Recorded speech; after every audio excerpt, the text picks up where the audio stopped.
Esta noite vamos estar falando sobre o narcisismo. É um termo muito usado, é um termo que nós já olhamos com desdém.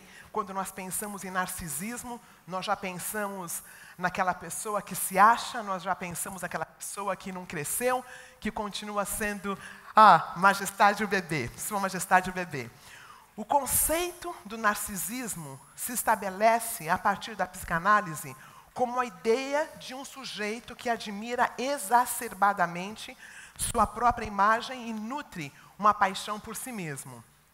Na história da mitologia grega, diz o mito que Narciso era uma criança tão linda e admirada por sua mãe, Leríope, que, estando preocupada com o excesso de beleza do seu bebê, levou-o até um sábio, que por sua vez disse que o menino só teria uma longa vida se jamais visse a sua imagem.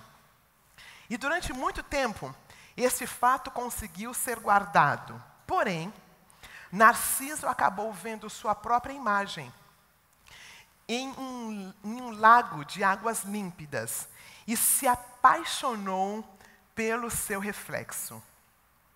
O mito diz que Narciso mergulha no espelho da água e desaparece no encontro impossível. Era um encontro impossível porque quem estava refletido ali era a imagem dele, não era ele. O narcisismo não leva apenas a uma patologia, no entanto. E é isso que eu queria enfatizar hoje à noite. O narcisismo não leva apenas a uma patologia. Ele também é um protetor positivo do psiquismo. Ele promove a constituição de uma imagem de si unificada, perfeita e inteira. Uma figura diferenciada do outro. É muito interessante, queridos, porque nós, de maneira geral, temos um certo preconceito contra muitas das áreas da vida. Durante muito tempo, nós tínhamos preconceito contra psicólogos, porque nós entendíamos que se você fosse um psicólogo, você não está confiando muito em Deus.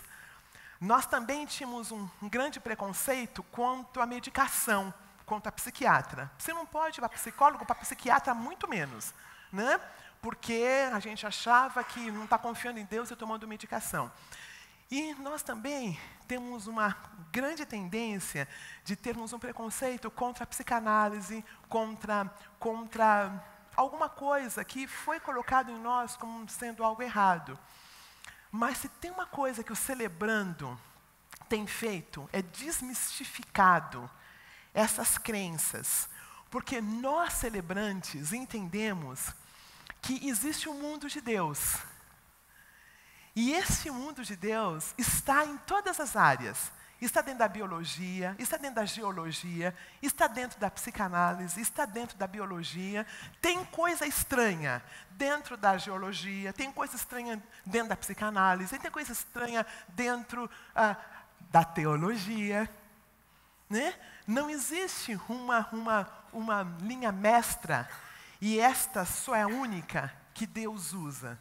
Nós entendemos, uma das coisas que nós fazemos na primeira reunião que nós temos dos celebrantes, é falar, olha, você está vendo um psicólogo, está vendo um psiquiatra, está vendo um celebrando, não deixe de ir no psicólogo, não deixe de ir no psiquiatra, porque Deus usa tudo. Deus usa tudo para a honra e glória dele. Tem coisa estranha em muitas áreas, mas aí existe o discernimento que nós temos. Aí nós temos o poder superior e ele nos dirige às verdades dele. Então, eu vou usar...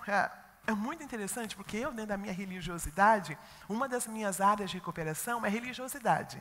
Então, meu mundo sempre foi muito pequenininho. O meu mundo sempre foi um mundo teológico. Eu me formei em 4 escolas teológicas reconhecidas, biblicistas, teologicamente falando, muito profundas. E é agora, numa fase, eu diria talvez eu estou aqui dentro do Celebrando, desde o ano, celebrando lá nos Estados Unidos no ano 2000, E eu acredito que a partir daí o meu mundo foi abrindo um pouquinho. Meu mundo tem sido aberto para eu ver a beleza de Deus em muitas outras áreas que eu não podia ver, porque o meu mundo era somente religioso. E é uma partilha que eu vou fazer agora com vocês, algumas coisas da Bíblia eu estou conseguindo entender melhor vendo a psicanálise. Tá? Então, eu estou trazendo algumas coisinhas aqui. Eu espero não escandalizar os meus irmãos queridos que estão trabalhando na questão da religiosidade. O Freud usa o termo narcisismo, caracterizando-os como um autoerotismo, narcisismo primário e narcisismo secundário. Vou falar bem rapidamente sobre esses três, para entrar no aspecto bíblico, tá bom? O autoerotismo é aquele no qual, quando o bebê nasce, ele ainda não tem uma unidade corporal. Ele não tem noção de objetos fora dele mesmo. É tão lindo, porque eu entendo que quando o bebê nasce, é a mãe que chama o bebê à vida. É a mãe que fala, olha a perninha, olha a barriguinha, olha o rostinho. É a mãe que traz o bebê à vida. É o bebê é a mãe que coloca a energia naquele corpo. Deus fez dessa forma. A mãe tem esse poder de libidinizar o corpo do bebê. Quando ele nasce, ele sente a dor e o prazer através só do corpo. Ele tem a dor do parto. Quando ele tem fome, ele tem dor. A prisão de ventre dá dor. O prazer que ele tem ao evacuar, ao ser limpado, quando ele dorme, tudo isto é feito dentro do corpinho dele. O grande outro, que é a mãe ou a cuidadora, é aquela que progressivamente apresenta o bebê para o mundo externo. É aquela que simboliza o corpinho do bebê. É aquela que ordena as partes do bebê. Nós somos os únicos animais vivos que nascemos e não funcionamos logo em seguida. Pega um animalzinho, ele nasce e já sai andando, correndo, né? Pega um gatinho, um cachorrinho, né? Ele já vive. Pega um bebê e deixa nascer e deixa sozinho, ele morre. É interessante isso, não é? Nós, seres humanos, precisamos do outro. E o bebê, quando ele nasce, ele não nasce pronto, não vem pronto da fábrica. É o relacionamento entre ele e essa mãe, entre ele e esse pai, entre o mundo externo que o faz sobreviver. Então, é a mãe que tira o bebê desse corpinho e apresenta esse corpo simbólico. Ela direciona a energia do corpo do bebê para os objetos, assim que ele nasce. E não é algo que ela é ensinada a fazer, ela faz isso naturalmente. Deus deu esse dom dela pegar aquele bebê e ela amar esse bebê, e ela cuidar desse bebê e começar a simbolizar esse bebê para o mundo externo. Quando o corpo não é simbolizado, existem casos, não é? Existem casos em que a mãe não consegue ver esse bebê. Existem casos em que a mãe não consegue tocar esse bebê por algumas questões dela, talvez algumas feridas emocionais dela. Existe a grande possibilidade de termos uma estrutura psicótica ou esquizofrênica, porque é dado à mãe essa responsabilidade. Agora, o que me deixa fascinada, queridos, é que nós não somos responsáveis pelo que fizeram conosco. Mas aqui no Celebrando nós entendemos que eu sou responsável pelo que eu faço com o que fizeram comigo. E então eu vejo casos de esquizofrenia, eu tenho casos do psicótico regredido, porque tem vários níveis, funcionar dentro da sociedade. Porque sempre há esperança. Tem um psicanalista, Lacan, que trabalhou junto com Freud. Estou ficando confiante sempre. Eu sempre falo essas coisas para vocês, eu nunca dou um nome, tá? Estou começando a dar nome agora. E ele fala dos 3 espelhos. Tem um tempo do bebê que ele não percebe o outro que está lá de lá do espelho. Ele não percebe. Tem uma segunda fase em que ele vê o outro. Quando ele está olhando no espelho, ele vê o outro, mas ele não sabe que é ele. Ele fala o bebê, né? É o bebê, aquele é o bebê. E tem a terceira fase, que é lá para os 18 meses, 1 ano e meio, que ele consegue saber que o que está lá é ele. O que está lá é ele. Esse, então, é finalmente o que foi dado o nome de narcisismo primário. Ele consegue perceber que ele é aquele de lá. O último que eu vou falar, antes de entrar no estudo propriamente dito, é o narcisismo secundário. É quando esse bebê já consegue saber que o que está lá, no outro lado do espelho, é ele. Com o tempo, a criança vai percebendo que ela não é a única pessoa que a mãe ama. Nós chamamos esse período, com todo respeito, da Sua Majestade o Bebê. Nós olhamos um bebê, a beleza do bebê, os olhinhos, as perninhas, nós olhamos aquele ser vivo e nós agradecemos a Deus, certo? Mas nós entendemos também que é o ser mais egoísta da face da terra. Ele é o ser mais egoísta da face da terra, porque ele chora, a comida vem. Ele chora e alguém o acolhe. Ele chora e ele consegue tudo o que ele quer. Os olhos de todos estão voltados a ele, principalmente na nossa cultura latino-americana, né? O bebê tem um lugar muito importante. E é quando, nessa fase secundária do narcisismo, é que aparece um homem chamado pai. Porque até então ele é o bebê da mamãe. Até então a mamãe que o acolhe é a mãe que apresenta o bebê para o pai, queridos. Isso é uma coisa fascinante. Se a mãe não apresentar esse bebê, o bebê continua sendo dela. É a mãe que permite que esse bebê tenha um pai. E esse pai é que faz o que nós chamamos do corte narcísico. Porque o bebê, até então, ele acha que ele é um com a mamãe. Ele entende, ele é vossa majestade o bebê. Ele é aquele todo-poderoso que tem tudo o que ele quer. E então aparece esse homem que faz esse cuidador. Às vezes, no meu caso, meu pai já tinha saído de casa, quem fez foi a igreja, a lei, que me ensinou que eu não era a única do mundo.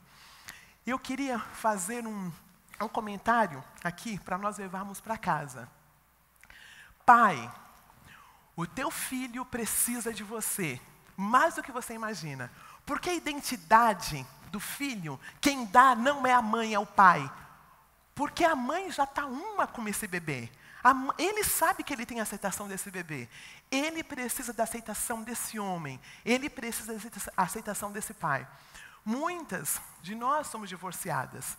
E uma das coisas piores que nós podemos fazer é falar mal desse pai para esse bebê. Ou para esse filho, seja ele a idade que for.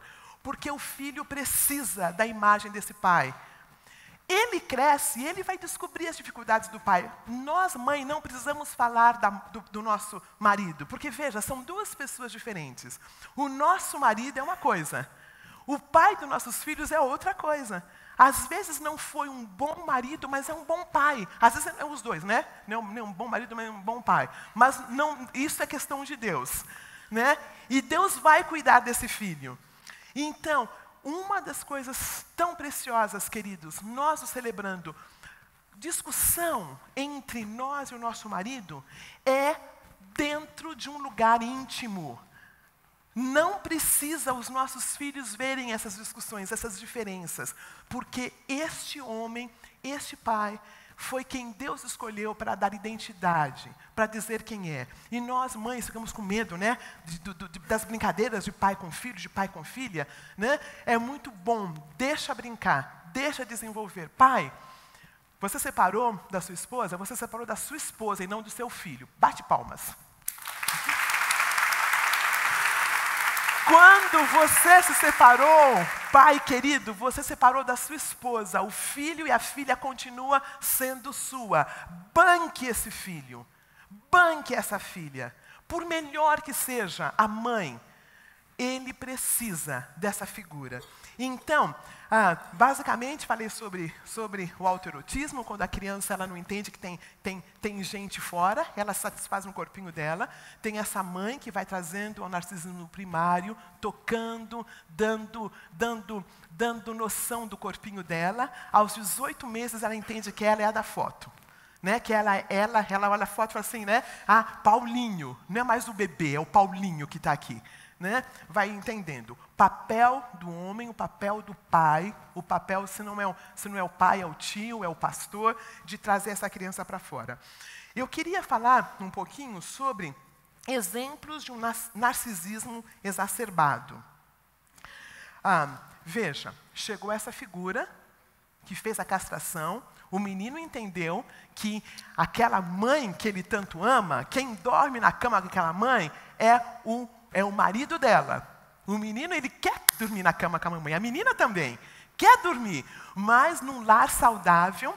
Algumas exceções, mas são exceções às vezes que acontecem. Porque o lugar dali é do papai. Ele entende, o menino, que aquela mulher que tanto o ama tem um marido, que não é ele, que é o papai. E ele fica com bravo, ele quer brigar com esse pai, porque ele acha que a mãe é só dele. Mas, olha mãe, banque isto.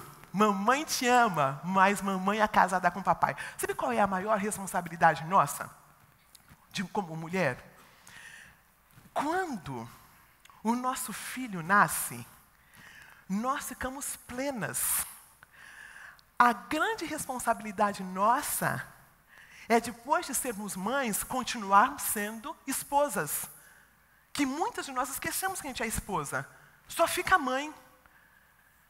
Uma grande responsabilidade nossa. Aquele nosso filho precisa entender que nós temos um companheiro. Então, esta parte, às vezes, é muito confusa para a mulher, que ela fica plena, mas continuar sendo mãe. Esse menino precisa entender que essa mulher já é casada. Ela ama esse bebê, mas ela tem um marido.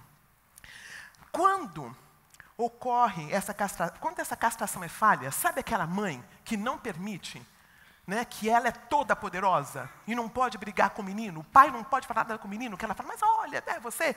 Isso não é saudável, viu, queridos? Isso não é saudável. Quer discutir com o pai sobre alguma coisa? Vai lá no quarto, mas o filho não pode entender que ele é melhor, sabe? Que ele pode safar com tudo. Então, quando esse corte de castração falha, o narcisismo toma proporções exageradas e o indivíduo não enxerga o outro. Quando essa castração não é bem feita, quando o pai tem uma mãe toda poderosa e ele resolve não bancar essa mãe, e aí o bebê chega, está dormindo na cama, ele fica no sofá. Deixa que dá. Eu conheço uma situação interessante. Esse pai trabalhava fora, não trabalhava em São Paulo, e a mãe, que era uma mãe que teve um menino, ele é filho único, e teve depois de uma certa idade. Então ela é aquela mãe coruja, como a gente fala, né? E o pai viajava. E esse menino querido, então, dormia com a mãe, porque o pai estava viajando. No fim de semana chegava o pai, né? E a mãe era muito poderosa. Ele falava, é mais fácil ficar aqui no sofá mesmo. E o menino acostumou com ele dormindo com a mãe e o pai dormindo no sofá no fim de semana. Né? E ela falava, não, porque tinha todas essas desculpas dela. E, queridos, isso foi tão mal para esse filho, isso fez tão mal para o relacionamento deles como casal. Não é saudável. Mas eu me lembro que esse menino, ele não enxergava o outro. Porque a castração que normalmente acontece, né, não aconteceu com ele. Então ele era o todo-poderoso. Ele era o Narciso mesmo. E vocês conhecem vários casos assim, que o filho sempre consegue o que ele quer. Ele tenta, até um falar, então vai, faz. Ninguém o ama o suficiente para colocar limites. Conhece casos assim? Ninguém ama esse menino o suficiente para falar, não, aqui não, agora é hora de fazer seja lá o que for. Um lar saudável é aquele em que há direcionamento, em que há valores. não são valores escritos de tal forma que não dá. A criança está doente, vai ficar uma vez com a mãe na cama, não é o problema, não é o fim do mundo. Né? O problema são, as exceções não são os problemas, o problema é quando é natural fazer. Uma outra questão que acontece no narcisismo, quando esse corte não acontece, é que a criança continua não entendendo o que não significa. De pequeno até adulto. Ele só pensa no que é dele. Ele continua sendo a sua majestade o bebê. Conhece? Adulto que continua sendo sua majestade o bebê? Que ninguém aguenta. Né? Que nós formamos um péssimo empregado, um péssimo cônjuge, porque ele não sabe o que é não. Ou ela, tá? Vamos dar para ela também, tá? Ou ela. Não aguenta desaforo. Aquela criança que sempre conseguiu o que quis e que fala, não, agora eu tenho que revidar. Né? E sempre causa problema, sempre tem dificuldade no trabalho, porque não consegue estar sob liderança. Ou não sabe lidar com a angústia, não sabe lidar com não. Não sabe lidar com não. Aí eu queria passar, nessa segunda parte do estudo, falar sobre o que é o narcisismo saudável.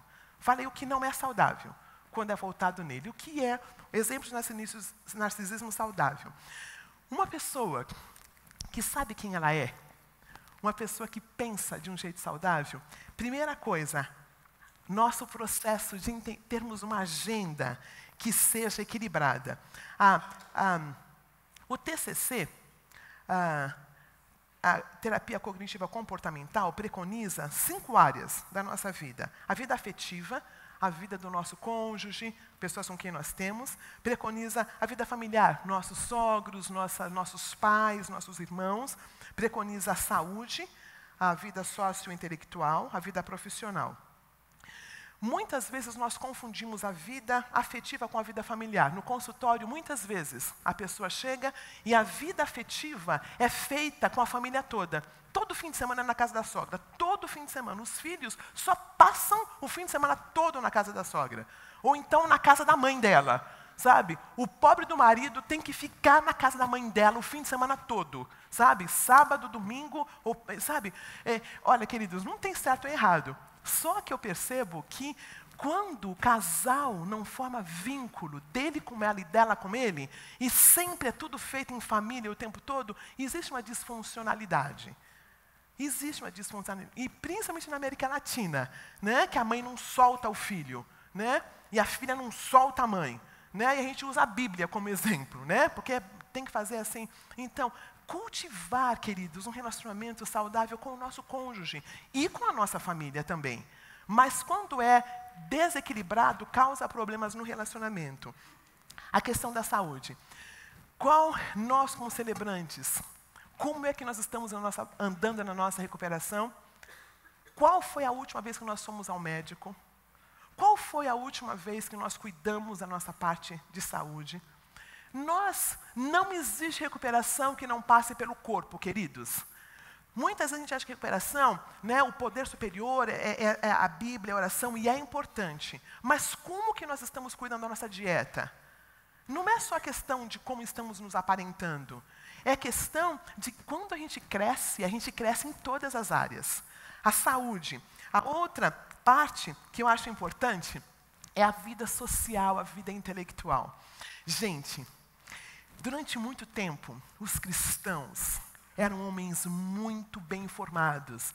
Quando a gente pensa em alguns séculos atrás, eram pessoas formadas, que conheciam arte, conheciam literatura, conheciam filosofia.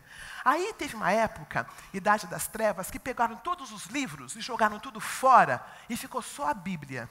Porque eles entendiam que muitas coisas não eram bíblicas, jogaram tudo fora. Sabe o que aconteceu? Ficou pobre o mundo. O mundo ficou pobre. Johann Sebastian Bach e muitos compositores, eles eram pessoas que conheciam teologia, que conheciam história, que conheciam geografia. Nós, celebrantes, como estamos cuidando da nossa vida intelectual, queridos? Nós estamos conhecendo arte.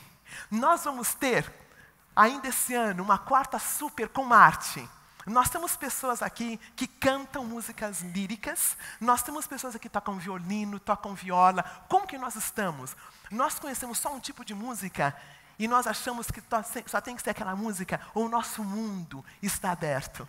Um celebrante, uma pessoa que está trabalhando a sua questão de crescimento, ela tem uma visão mais ampla do mundo.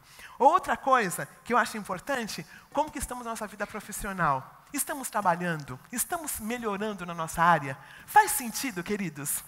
Essa questão do narcisismo, essa questão de trabalharmos quem nós somos de um jeito saudável, não de um jeito exacerbado. A outra, exemplo, o ministério de Jesus teve 3 anos e meio. Pense nós, marqueteiros, pensando no ministério de Jesus de Nazaré, prometido durante séculos e séculos, prometido desde a criação do mundo. Lá em Gênesis 3, falava, né? Falava sobre alguém que ia ferir a cabeça da serpente. Então, Jesus foi pensado lá atrás. Será que nós conseguiríamos pensar no ministério do Messias por 3 anos apenas? Já pensaram nisso? Preparando isso, eu pensei, como assim 3 anos? Pensa, nossa, ia começar na juventude, não é não? 15 anos, geração Y, que chama? Geração não sei o quê, Z, acho que é Z agora. Né, que já chega e já toma conta do espaço, que já faz tudo, fazia os milagres e já fazia tudo, e esse é o Messias. Né? 10 anos de ministério, mas quantos teve na verdade? 3 anos e meio.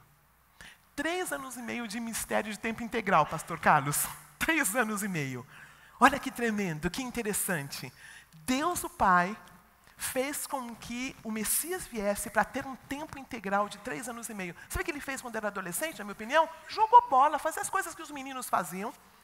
Sabe? Ajudou o pai na marcenaria, teve uma vida normal. E 3 anos também, esses últimos 3 anos foi normal. Jesus fez o rompimento emocional com a família de origem, ele tinha vida social. E um exemplo também que eu vejo do apóstolo Paulo, quando ele lê, quando ele faz algumas coisas no Novo Testamento, ele também mostra que ele conhece filosofia. Quando ele fala quando ele fala sobre Jesus que se esvaziou em Filipenses 2, aquilo ali é um cântico, é algo lindo. Ele conhecia a filosofia, conhecia o mundo intelectual da época. Jesus arranjava tempo para ver os lírios do campo, para sentar no meio do povo e observar a viúva pobre. Em Mateus, capítulo 6, é um dos capítulos mais lindos do Evangelho. Ele fala, olha os lírios do campo, olha as aves. Jesus, o Messias, que veio para salvar o mundo, sentava e observava. Ele tinha tempo para comer ele mesmo. Ele tinha tempo para ficar sozinho, em quietude, como diz uma amiga. Por que é que nós corremos tanto para lá e para cá e não aproveitamos muito da natureza que Deus nos deu?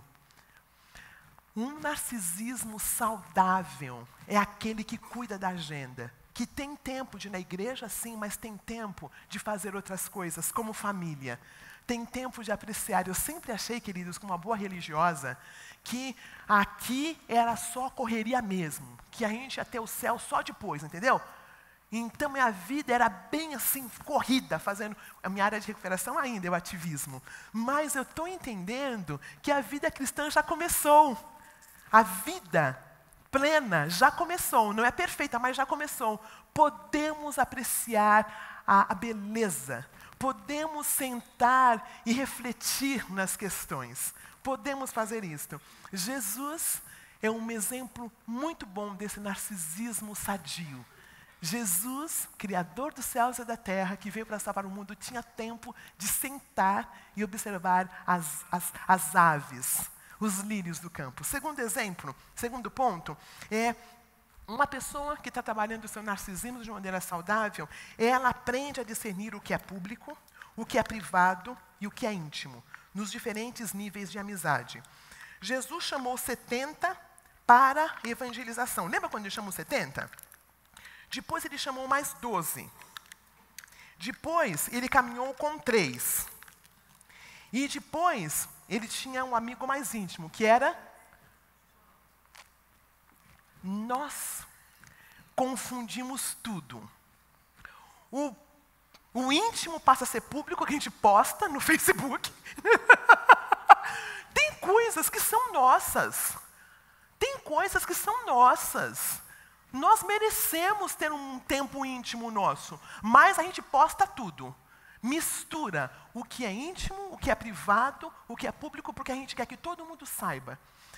Saber discernir o que vem e é algo íntimo, o que é algo, algo que tem a ver com a nossa família.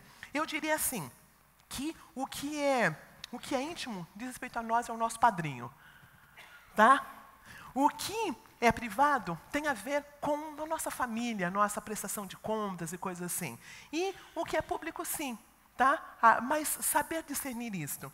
Jesus, me chama muita atenção, queridos, que Jesus, que amou o mundo de tal maneira, ele não tinha todo mundo o tempo todo com ele. Ele sabia quando eram os 70, quando eram os 12, quando era aquele um. Ele sabia discernir isto. Então, um desafio nosso, nós sabermos fazer isto, porque isso nos dá essa identidade. O penúltimo, separar o Cronos do Kairos. Nem tudo que é urgente é importante. Temos a tendência de corrermos para o urgente e negligenciarmos o que é importante. Não é interessante isto? A gente sai correndo do que é urgente. A gente sai correndo atrás do que é urgente. E aí, nós deixamos de cuidar do que é importante. E o exemplo que eu vi disto, queridos, é quando Jairo chegou para Jesus e falou: Senhor, minha filhinha está muito doente, o senhor pode ir comigo? O senhor pode ir comigo para curá-la? E Jesus levantou e foi. Jesus levantou e foi. No caminho, tinha uma senhorinha muito doentinha, né, com fluxo de sangue. Aí ele para, porque ela o toca, ela conversa com ele, aí ele quer saber quem tocou. Aí, quando ele está falando com essa senhorinha, chega e fala: olha, a menina morreu, nem precisa ir mais lá. Quem foi que pediu ajuda primeiro, Jairo ou a senhorinha? Foi Jairo. Jesus não usou o Cronos.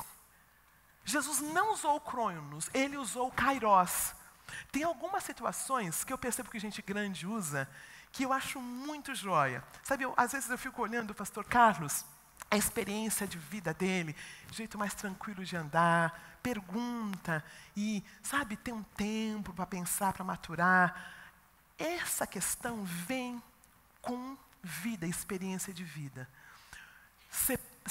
Queridos, se nós não cuidarmos do século XXI, nós vamos estar sempre correndo atrás do que está entornando, apagando fogo. E nunca vamos realmente focar no que é importante. Sempre correndo atrás. E acho que é um exemplo muito bom. O penúltimo exemplo, um último exemplo, na verdade, nesse aqui da senhorinha, eu tenho mais dois exemplos. A cura da senhora com hemorragia, que precedeu o que era cronologicamente que Jesus tinha a fazer, e inúmeros enfermos para serem curados, porém Jesus não deu conta de curar todos. Já pensaram nisso? Quantas pessoas vinham para Jesus para ser curados, queridos? Quantas pessoas? Não era enorme? Vinham multidões que precisavam de ser curados. Jesus ia até o fim da fila? Muitas vezes a fila ainda ia e ele saía. Mas muitas vezes nós achamos que nós temos que ir até o fim da fila. Eu dei 2 exemplos aqui. Eu sabia se dava ou não dava. Eu vou dar. Senhor, me ajude. Tem grupo de passos. Vai começar grupo de passos. E vem aquelas pessoas: não, Zeni, eu tenho que fazer o grupo de passos. Desesperado, os líderes, vai para os líderes: eu tenho que fazer o grupo de passos, que eu tenho grupo de passos. E nem passou pelo grupo de apoio ainda. Mas eles entendem que o que vai salvá-los é o grupo de passos. Aí o que nós fazemos muitas vezes? Damos um jeito para a pessoa fazer. A pessoa fica 2 meses e vai embora, porque não deu conta. Nem entendeu ainda o que é grupo de apoio. Uma vez o Cláudio falou uma coisa muito joia. Sabe aquelas pessoas que ligam assim para a igreja e falam assim: olha, eu tenho que ver um pastor, porque meu casamento vai acabar. Aí o Cláudio falou assim: Roseni, esse casamento está acabando há anos, não vai ser uma noite, com a sua ajuda, que o casamento não vai acabar. Olha que joia! esse desespero de querer ver alguém, de querer fazer não sei o que e tal, muitas vezes é uma coisa que a pessoa foi levando, aí chega no celebrando e está com uma questão de 40 anos que quer resolver num retiro de inventário, quer resolver num grupo de passos. Então, é muito bom entendermos que tem tempos, que existe o Kairós de Deus. E quando a gente entende que a gente vai dar conta dessa pessoa, por colocá-lo em alguma questão, porque senão ele vai surtar, nós estamos nos perdendo, porque existe o Kairós. Existem emergências? Existem, tá bom? Mas não são todas como a gente acha. Último, queridos. Deixa eu contar mais um, desse aqui. Eu estava atendendo, eu e o Bruce demos aula para um empresário. Um empresário, né, uma firma enorme, entrava muito dinheiro, e ele estava fazendo um intensivão com a gente. Nós nos encontrávamos segundas, quartas e sextas, por volta de 2 horas, 2 horas e meia. E eu percebia que ele não levava o celular para a aula. Ele não levava. E até então, eu entendia que todo mundo usava celular. Aí, um dia eu falei, olha, você não traz o celular? E ele falou, não, na saída eu te mostro, passa ali, eu te mostro. Aí a gente passou, ele mostrou 40 ligações perdidas. 40 ligações perdidas em 2 horas e meia. Aí ele falou assim, Roseni, quantas você acha que eu vou responder? Falei, não sei. Ele falou assim, nenhuma. Falei, nenhuma? Como assim? Minha esposa sabe que eu estou aqui. Qualquer emergência, ela liga, fala com a secretária. O telefone é para o meu benefício. Se for importante, a pessoa liga de volta. Gente, como assim? Olha que 10. Eu saí estupefata. Um dia eu vou conseguir fazer e responder só, porque eu tenho que responder às 40. Quem ligaram 40, eu tenho que achar um jeito. Olha que 10, queridos, entender o que é importante e o que é urgente. Sabe aquelas situações, uma vez eu fui convidada para ir num negócio muito joia, mas mandaram pelo WhatsApp. Eu não vi e não fui, e fiquei culpada. Depois eu disse, peraí, eu não vi, né? A pessoa não ligou. Cuidado com as responsabilidades extras que são nos colocadas nas costas, a gente acha que tem que responder, não tem que.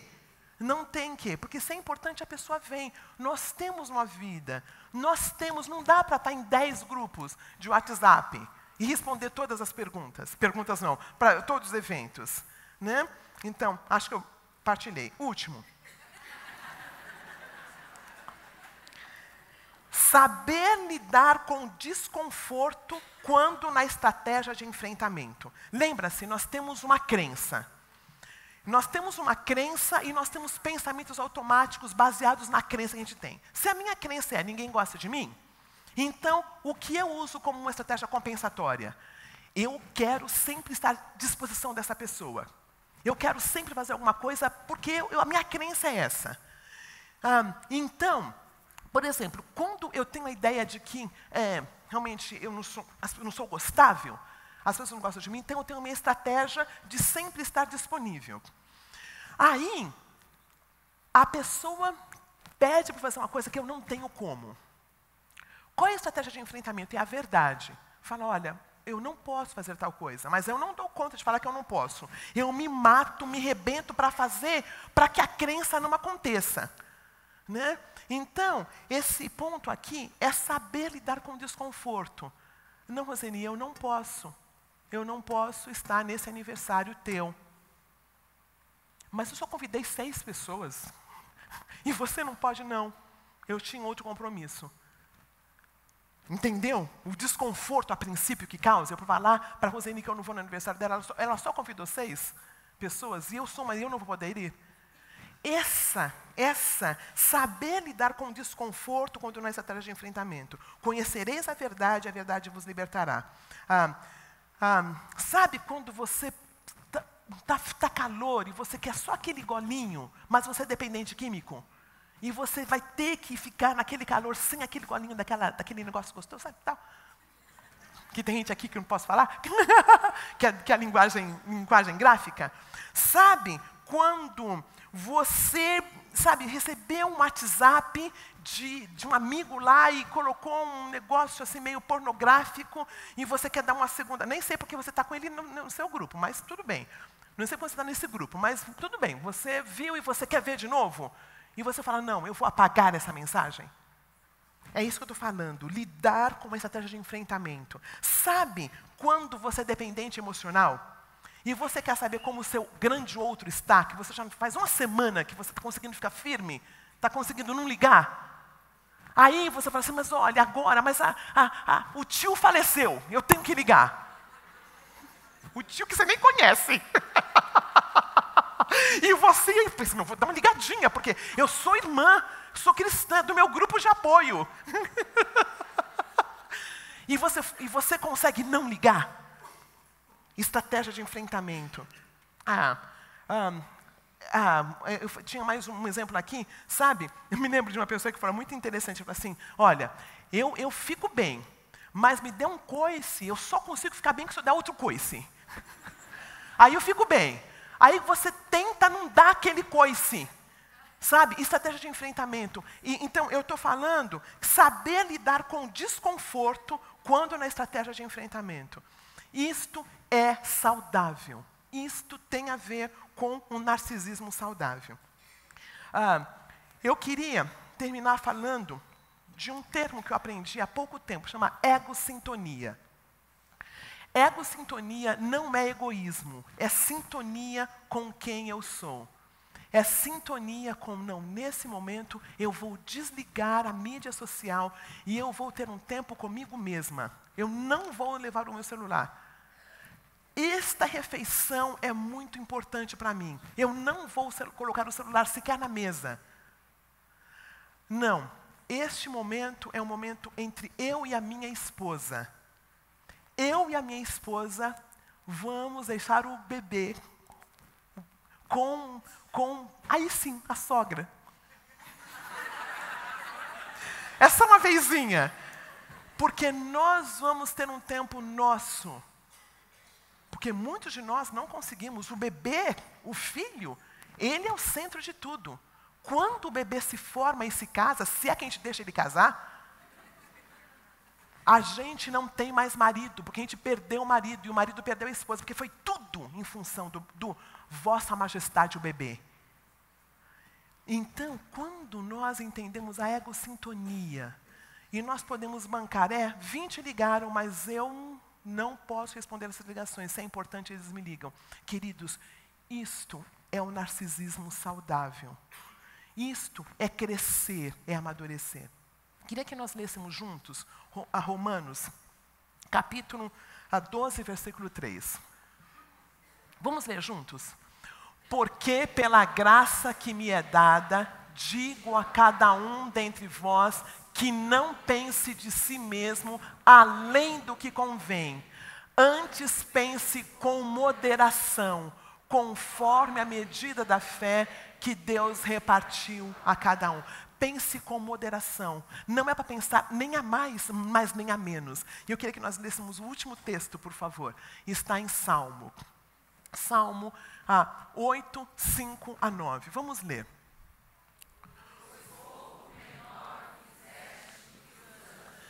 E de glória e de honra o coroaste. Fazes com que ele tenha domínio sobre as... Tudo puseste debaixo dos seus pés, todas as ovelhas e bois, assim como os animais do campo, aves dos céus, e os peixes do mar, e tudo que passa pelas veredas dos mares. Ó Senhor, Senhor nosso, quão admirável é o teu nome sobre toda a terra. Está falando sobre o homem. O Senhor o fez...